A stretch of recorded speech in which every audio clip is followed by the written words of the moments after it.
Hi guys, कैसे हो आप लोग। एक और वीडियो में आपका स्वागत है। चलिए शुरू करें। स्टोरी का नाम भूतों से रक्षा करने वाली जय मां काली। बात बहुत ही पुरानी है। उस समय ग्रामीण लोग अधिकतर एक जगह से दूसरी जगह जाने के लिए बैलगाड़ी आदि का उपयोग करते थे।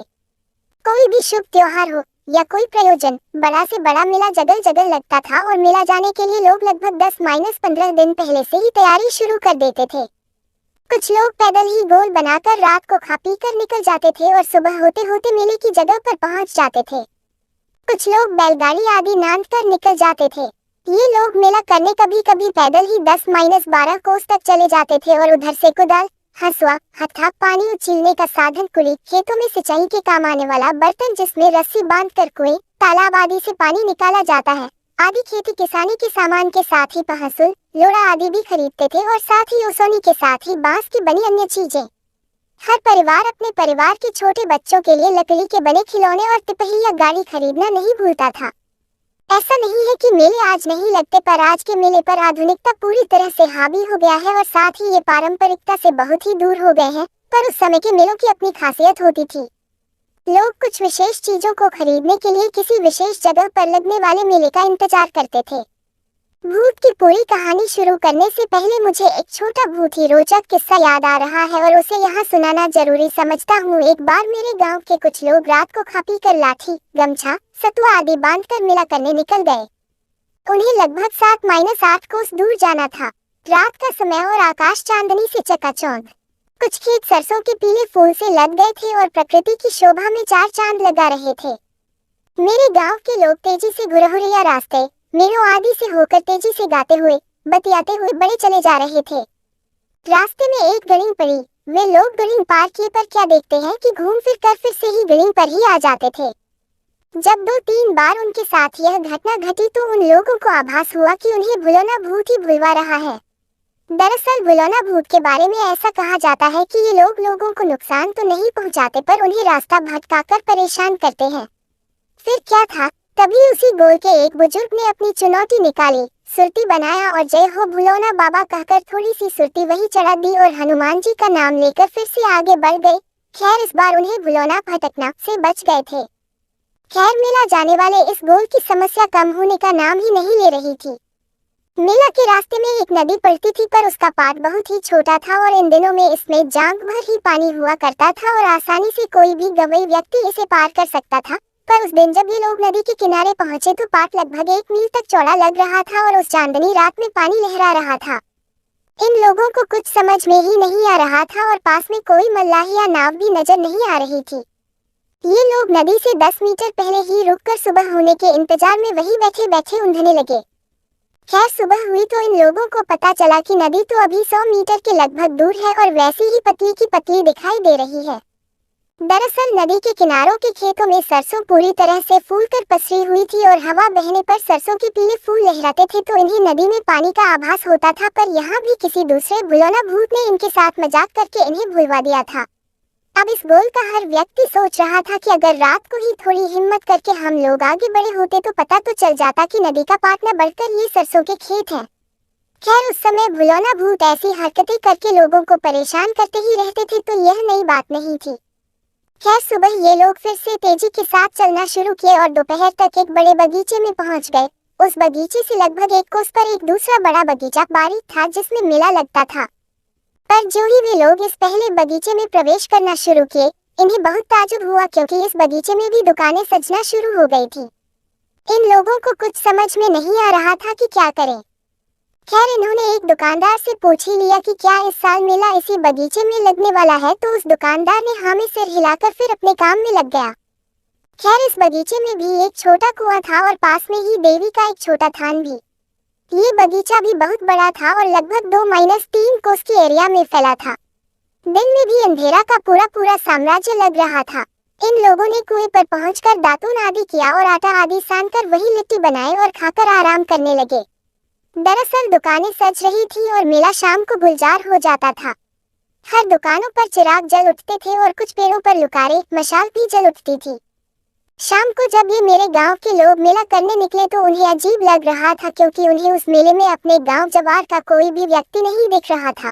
उन्हें बहुत ताज्जुब हो रहा था, क्योंकि मेरे गांव का भी कम से कम 2-3 गोल और पास के गांवों के अनेकों गोल मेला में आए थे। कोई गोल गांव से पहले चला था तो कोई बाद में, पर कोई पहचान का व्यक्ति दिखाई नहीं दे रहा था। दुकानदार भी अजीब लग रहे थे और उनकी हरकतें भी अजीब थी। हमारे गांव के लोगों में एक बुजुर्ग यादव जी थे। उन्हें अब कुछ समझ में आने लगा था। उन्होंने गांव के सभी लोगों को एक साथ रहने की ही हिदायत देते हुए कहे कि धीरे धीरे डेरा की ओर बढ़ो। हम लोग भूतों के चंगुल में फंस गए हैं। यह अपना मेला नहीं, ये भूतों को मिला है, और अगर हम लोग समझदारी से काम नहीं लेंगे तो हम लोगों की जान को खतरा हो सकता है। पता नहीं, जब ये लोग उस कुएं की ओर बढ़ने लगे तो दुकानदार भी एक एक करके धीरे धीरे इनके पीछे होने लगे। अपने उनके हाव भाव के साथ ही उनके आकार प्रकार भी बदलने लगे थे। अब वे अपने रूप में आना शुरू हो गए थे और डरावनी हरकतें भी करना शुरू कर दिए थे। फिर मेरे गांव के उस बुजुर्ग ने लोगों से कहा कि बिना पीछे देखे, बिना डरे कुएं की ओर आगे बढ़ो और वहां जो देवी का थान है वहां पहुंचकर देवी माँ की गुहार करो। खैर, वो भूत और भी डरावनी हरकतें करने लग गए थे। पेड़ों की डालियां तोड़ना भी शुरू कर दिए थे और अजीबोगरीब हरकतें भी। पर मेरे गांव के लोग बिना डरे तेजी से उस कुएं की ओर बढ़े और कुएं पर पहुंचते ही वहां बने देवी थान के पास चप्पल आदि निकाल कर देवी माँ को गुहराने लगे। उस बगीचे में एक अजीब ही भयावह स्थिति पैदा हो गई थी। अंधेरा पूरी तरह से छा गया था और पेड़ों की डालियां तेजी से आपस में टकरा रही थी। मेरे गांव के लोग अब हाथ जोड़कर उस देवी थान पर झुक गए थे। सबकी आंखें बंद थी और वे बस देवी माँ से अपनी जान की भीख मांग रहे थे। भूत भी आसपास में एकत्र हो गए थे, पर कोई इस स्थान के पास आने की कोशिश नहीं कर रहा था, पर दूर से इन लोगों को डराने में लगे थे। एकाएक एक तेज आंधी उठी। ऐसा लगा कि पूरे बगीचे में भूचाल आ गया। कुछ पेड़ों की डालियां तेजी से आवाज करते हुए टूटकर गिर गईं। और देखते ही देखते मेरे गांव वालों के कान में किसी महिला की सुमधुर आवाज गुंजायमान हुई, उठो, यहाँ पड़े पड़े क्या कर रहे हो? मेला तो उस बगीचे में लगा है। मैं भी उसी बगीचे में चली गई थी। इसके बाद मेरे गांव वालों की जान में जान आई। अब बगीचे में शांति पसरी हुई थी, पर उन्हें कोई दिखाई नहीं दे रहा था। फिर एक अद्भुत रोशनी प्रकट हुई। रोशनी के प्रकट होते ही मेरे गांव के बुजुर्ग ने कहा कि अपना सामान समेटे और बिना देर किए इस रोशनी के पीछे पीछे निकल पड़ो। फिर मेरे गांव के लोगों ने अपना सामान समेटा और उस रोशनी के पीछे पीछे हो लिए। जब वे लोग मेले वाले बगीचे के पास पहुंचे तो वह रोशनी गायब हो गई। अब मेरे गांव के लोग राहत की सांस ले रहे थे, क्योंकि लगभग काफी रात भी हो चुकी थी और इस बगीचे में मेला भी परवान चढ़ चुका था। जो ही हमारे गांव का ये गोल मेले में प्रवेश किया, वही हरीश खरीदते हुए मेरे गांव के रमेशर बाबा मिल गए। फिर रमेशर बाबा मेरे गांव के इस गोल को लेकर डेरा पर गए, जहां मेरे गांव के अन्य गोल भी आकर ठहरे हुए थे। फिर अपना सामान वहां रखकर ये लोग मेला करने निकले। दरअसल डेरा बनाने से यह फायदा होता था कि हर व्यक्ति की 1-2 घंटे इस डेरा पर रहने की जिम्मेदारी होती थी और लोग अपना सामान तथा खरीदा हुआ सामान भी यही लाकर रखकर फिर मेले में चले जाते थे, और अगर किसी को खाना पीना भी होता था तो यही यानी डेरे पर ही आ जाता था। यह मेला महीनों चलता था। खैर, दूसरे दिन सुबह मेरे गाँव के उस बुजुर्ग गाँव वालों के साथ मेला के आयोजकों के पास पहुँचे और उन्हें रात की घटना बताई। मेला के आयोजकों ने कहा कि हम लोग मेला का आयोजन इसी से तो उस बगीचे में नहीं करते, क्योंकि उस बगीचे में बहुत सारे भूतों का डेरा है। दिन में भी उस बगीचे में अकेले कोई जाना नहीं चाहता है। उस बगीचे के भूत काफी लोगों को परेशान किए हैं। फिर मेरे गांव के उस बुजुर्ग ने कहा कि हमें भूतों से डरने की जरूरत क्या है। उस बगीचे में एक देवी माँ का थान है, कुआं भी है। आप लोग क्योंकि उस देवी थान पर पूजा आदि का आयोजन करके मेला का आयोजन वही करते हैं। माँ हम सबकी रक्षा करेगी और भूतों को भी वहाँ से 9-2-11 होना पड़ेगा।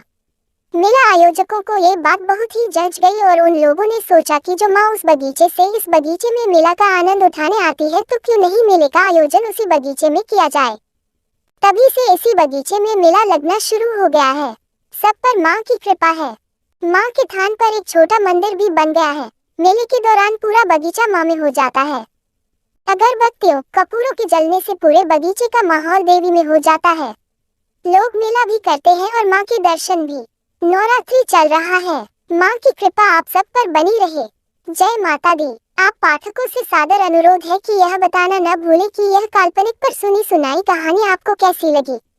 मेरे द्वारा प्रस्तुत भथी कहानियों का कुछ न कुछ जरूर आधार होता है। मैं भले कहता हूँ कि ये काल्पनिकता पर आधारित है, पर वह मेरे शब्दों में होता है क्योंकि कहानी किसी न किसी सुनी हुई घटना से प्रेरित होती है। जय माता दी। वीडियो अच्छी लगी तो लाइक एंड सब्सक्राइब कर देना।